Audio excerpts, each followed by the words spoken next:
نفت نبوت الصوبك خاني قلتان تلفون دوكراي له نفتي ربي خو اخيري عم نصي في باران باري وخلق فقيرة وهجارة ويا ربي خيري خير خوازان بنسيو آمين. يا ربي خوابي عم باريزيو شێزتر زۆر باشە ئەمە ئێسام کردێ و چاتم جەلیکانی سێزا پڕەکە دەکەن نۆجار زۆر باشە.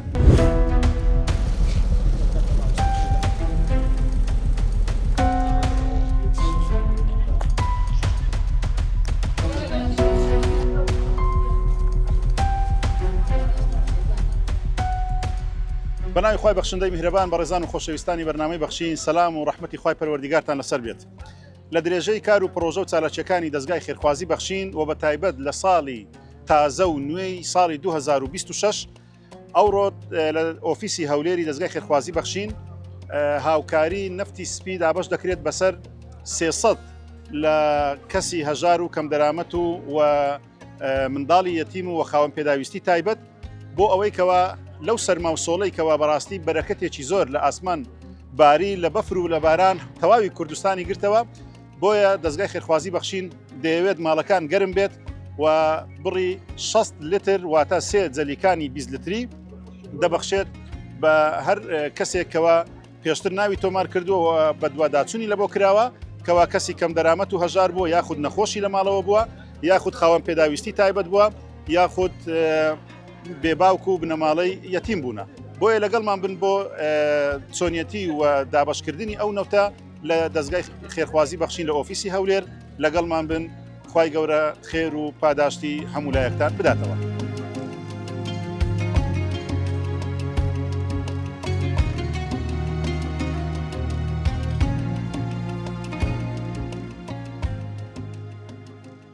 وعليكم السلام ورحمة الله بخيراتي أو نفترض سندا استفادة بو إيوه بو زستاني والله أقر من عزيب كين بشي ما يقدر ما نكاغا كم بيستوتيني داي باشا مالتان عوابي أوبا في باران باري وخلق فقيرة وهجارة ويا ربي خيري خير خوازان بنسيو آمين.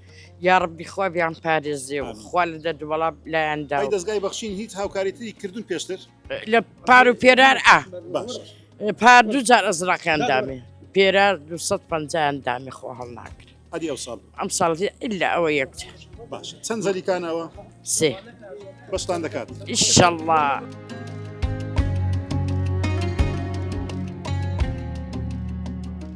ئەوە 6 لتر سێ جەلیکانە کوی دەبینی ئێستا لەو بەفر و باران و جەوە سارد والله دەستخۆشیانی دەکەم ڕێبی خوا خێرا عم نصي بتە سەدەقەی مار منداڵیان نفت نەبوتە سۆبێ بکەم خەنی گوتان تەلەفۆن دۆکرای له نفتی ڕەبی خوا خێری عم نووسی ڕەبی ئەوی دەورەمەندە ئاغڵداکەیەتی فەقیرام داتەوە ئامین یا ڕەبی یعنی لەو کاتێک کە بەفر و باران زۆر کەتی و دنیا ساردا ئەو سێ جەلیکانە بەشی چەندتان والله بەشێ ئەگەر ڕەزیتی پێ بکەم بەشیم هەنگەکم دەکات ماشەڵڵا ئارە ڕاگەر ڕەزیتێ ڕەبی خوا خێریشیان بنووسی لەو کاتێک قوتاری کردینە یا خۆ پیرۆستان دەست خۆش زۆر مەمنون ڕەبی بتە سەدەقەی مار و منداریش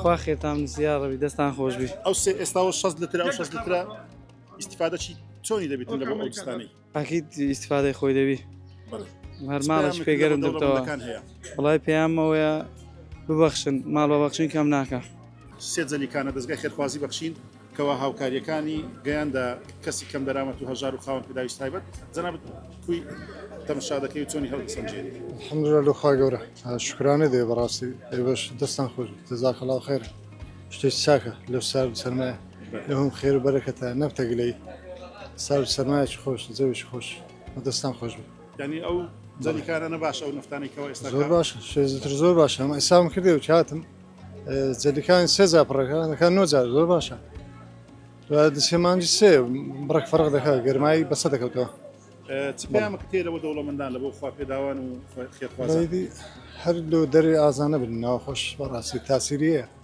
هەر لۆ دەرەوە کەمپیندان نێ زۆر لۆ ناوە خۆشمان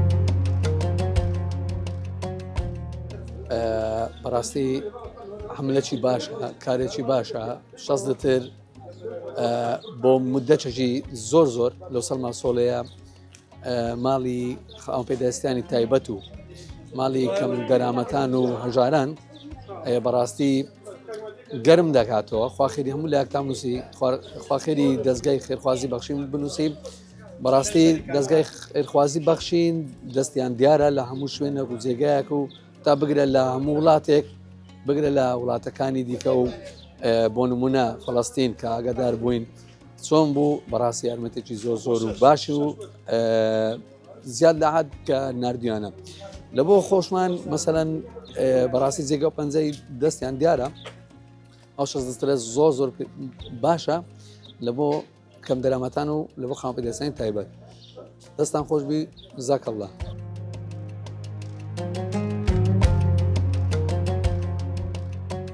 بەنای خۆی گەورە میهرەبان سەرەتا سوپاس بۆ خۆی پەروەردگار کە ئەمڕۆ وەکو ئۆفیسی هەولێری دەستگای خێرخوازی بەخشین هەڵسەنگ بە ئەنجامدانی پرۆژەی دابەشکردنی نەوتی سپی بەسەر 300 خێزانی هەژار و کەم دەرامەت لە شاری هەولێر و دەوروبەری کە بۆ هەر خێزانێک ئێمە بڕی 6 لتر نەوتیان بەسەردا دابەش دەکەین.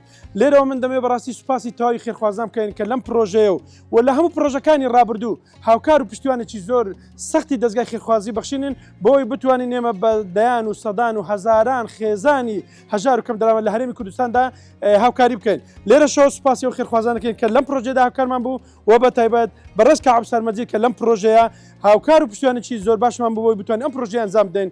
خوای گەورە بە باشترین شێوە پاداشتی هەموو خێرخوازان بداتەوە لە هەرێمی کوردستان و ئێمە وەکو دەستگای خێرخوازی بەخشینیش بۆ مانگی ڕەمەزانی پێش کە چەند ڕۆژێکمان ماوە پشتیوان بەخوای گەورە بە کۆمەڵێک بەرنامەوە بە کۆمەڵێک پرۆژەوە لە خزمەتی تەواوی چین و توێژەکان دەبین لە هەرێمی کوردستان بۆ ئەوەی هاوکارێکی باش وەکو ساڵەکانی ڕابردوو وەکو ڕەمەزانەکانی ڕابردوو هاوکاری باشی خەڵکی هەژار و نەدار و کەم دەرامەت و خاوەن پێداش تایبەت و بێباکانی هەرێمی کوردستان بکەین بە پشتیوانی خوای گەورە و بە هاوکاریەکانی ئێوەی خۆشەویستی خێرخواز.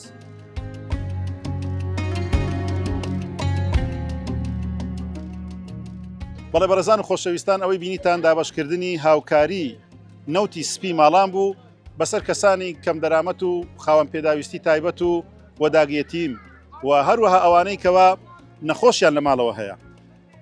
بەڵێ خوای تەبارەک وەتەعالا چاکەی چاکەکاران ون ناکات و ئێوەی بەڕێز و خۆشەویست و خێرخوازیش کەوا دەستان هەبوو بۆ ئەوەی کەوا نەوتی سپی ماڵان دابەش بکەن و بیگەینن بە دەستگای بەخشین و دەستگای بەخشین دوای ئەوەی کەوا ناوەکانیان لە تۆمار کراوە بە دوواداچوونیان بۆی کرد ئێستا کە دڵخۆشی و دوعایەکانی ئەو کەسانەتان بیست بۆیە زیاتر و زۆرتر ببەخشن تاوەکو بەخشین بەردەوام بێت. خێر و چاکە لە ڕەمەزاندا پاداشتەکەی دوو هێندەیە بەو هۆیەوە بەخشین دەرگای خێر بۆ ئێوەی خێرخواز دەکاتەوە بۆ گەیاندنی زەکات و سەدەقە و هاوکاریەکانتان بەو خێزانانەی چاوەڕێی دەستی میهرەبانی ئێوەن. دەستگای خێرخوازی بەخشین وەک نەریتی ساڵانەی خۆی و بە هاوکاری ئێوەی خێرخواز ئەم پرۆژانە ڕادەگەێنێت. دروستکردنی خان و کەفالەتکردن و هاوکاری منداڵی بێباوک، هاوکاری دارایی هەژاران، دابەشکردنی سەبەتەی خۆراک، ماتۆڕی سێچەرخی بار بۆ بژێوی، دابینکردنی کورسی شەحن، دابینکردنی جلوبەرگی جەژن، هاوکاری نەخۆشانی درێژخایەن، بەربانگ بۆ ڕۆژوانان. ئێوەی خێرخواز هاوکارمان بن بۆ سەرخستنی ئەم پرۆژانە دەتوانن لە ڕێگەی نووسینگە و نوێنەرایەتیەکانی دەستگای خێرخوازی بەخشین لە ناوەی هەرێمی کوردستان هاوکاریەکانتان بنێرن یان پەیوەندی بکەن بەم ژمارانەوە 1970 961 35 35 1950 723 25 55. بۆ کوردانی تاراوگا دەتوانن لە ڕێگەی ئەم ژمارە بانکیانەوە هاوکاریەکانتان بنێرن.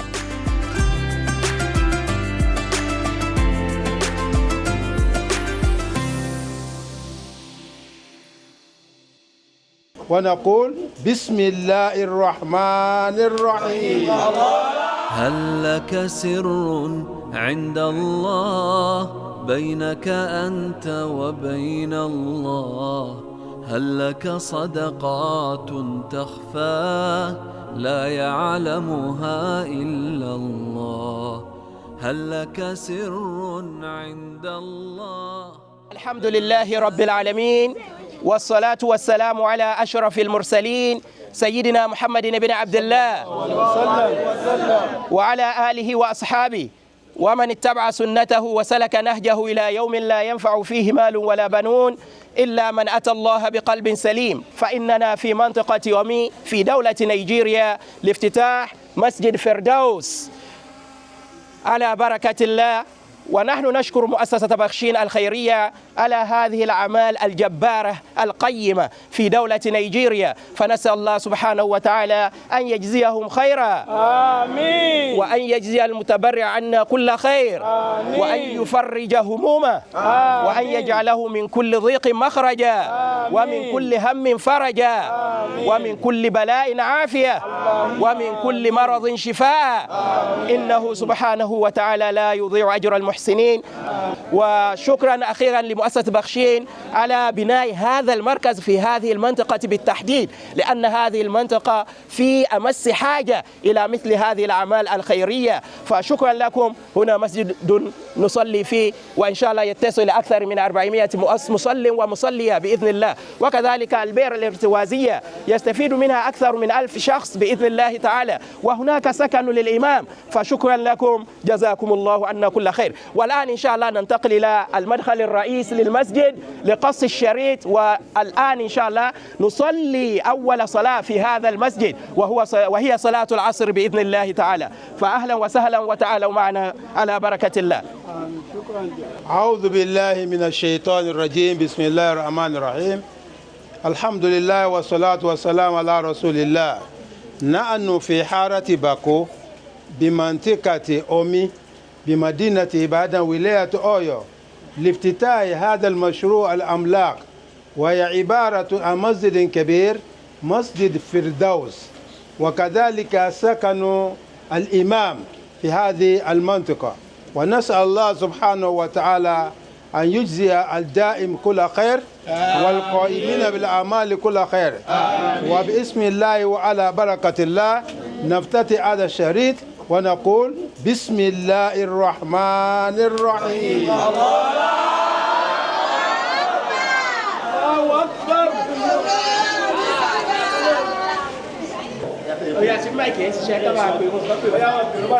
قد قامت الصلاة، قد قامت الصلاة. الله أكبر، الله أكبر، لا إله إلا الله. الله أكبر.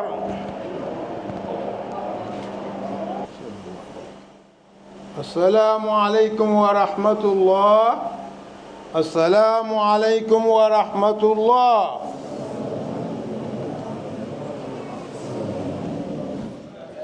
إنه ليوم عظيم ومشهد مبارك نلتقي فيه على طاعة الله وفي بيت من بيوته لنشهد افتتاح مسجد فردوس في هذه الأرض المباركة دولة نيجيريا، يوم تفرح فيه القلوب وتطمئن فيه النفوس وتالو فيه معاني الشكر لله عز وجل الذي وفق وعانى حتى نستكمل هذا الصرع الإيماني.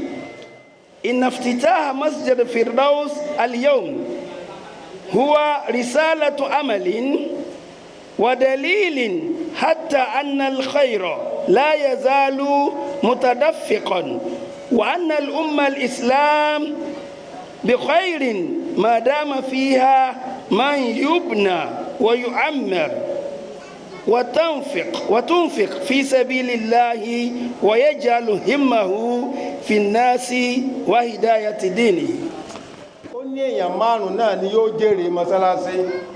إنما يعمر مساجد الله من آمن بالله واليوم الآخر وأقام الصلاة وآتى الزكاة ولم يخشى إلا الله فعسى أولئك أن يكونوا من المهتدين.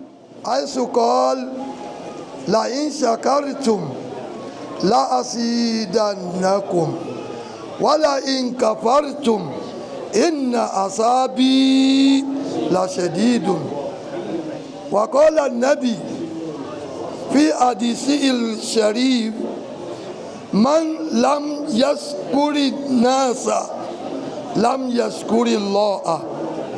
يسعدني أن أقف أمامكم اليوم موقفا كلمة شكر وعرفان إلى مؤسسة بخشين الخيرية التي بذلت جهودا كبيرة في بناء هذا المسجد في منطقة أومي حارة باكو بمدينة إبادة ولاية أويو دولة نيجيريا عن طريق الأستاذ الدكتور الموقر عبد الرشيد أستاذنا شيخنا وشيخ شيوخنا الشيخ مرتضى عبد السلام رحمه الله تعالى وجعل الجنة مثواه. عند الله بينك أنت وبين الله هل لك صدقات تخفى؟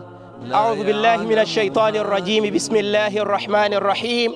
الحمد لله رب العالمين والصلاة والسلام على أشرف المرسلين سيدنا محمد بن عبد الله صلى الله عليه وسلم وعلى آله وأصحابه ومن اتبع سنته وسلك نهجه إلى يوم لا ينفع فيه مال ولا بنون إلا من أتى الله بقلب سليم، لافتتاح هذا المركز العريق. ونحن الآن نفتتح هذه البئر الارتوازية، ونسأل الله سبحانه وتعالى أن يجزي مؤسسة بخشين الخيرية على هذه الأعمال خيرا، وأن يجزي المتبرع خير جزاء.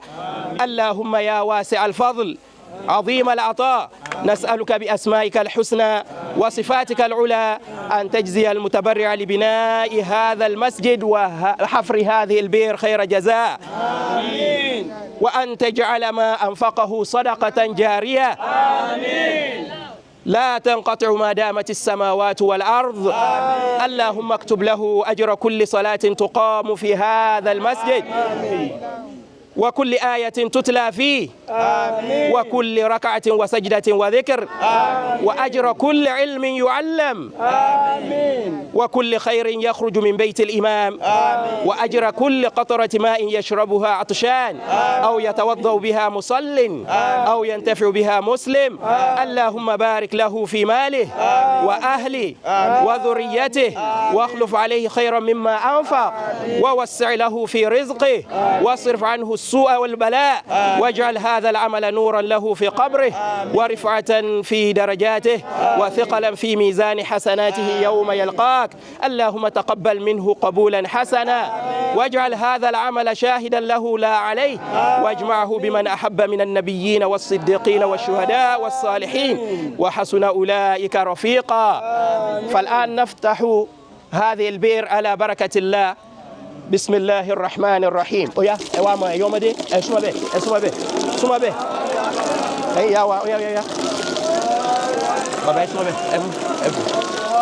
الله أكبر.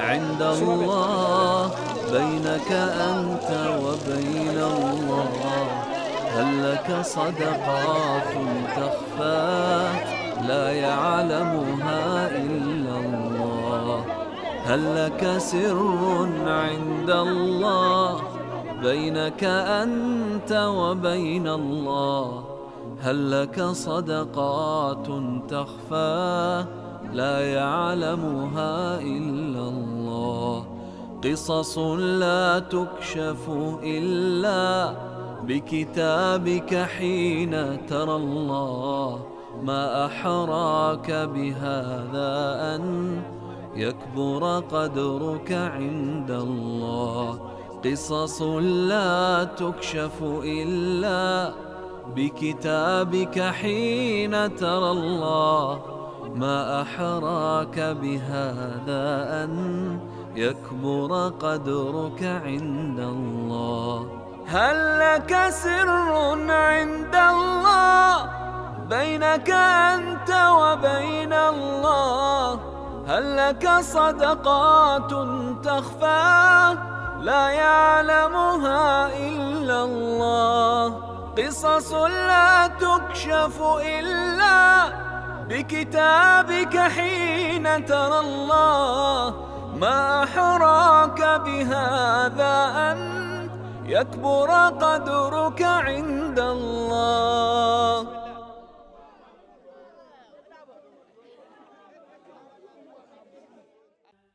وما تنفقوا من خير فلأنفسكم وما تنفقون إلا ابتغاء وجه الله وما تنفقوا من خير يوفى إليكم وأنتم لا تظلمون ئەوەی ئێوە دەیبەخشن لە دارایی و چاکە ئەوە قازانجەکەی بۆ خۆتانە ئێوە هیچ نابەخشن مەگەر بۆ ڕەزامەندی خوا نەبێ و ئەوەی دەیبەخشن لە سامان و چاکە ئەتان درێتەوە و ئێوە ستەمتان لێ ناکرێت.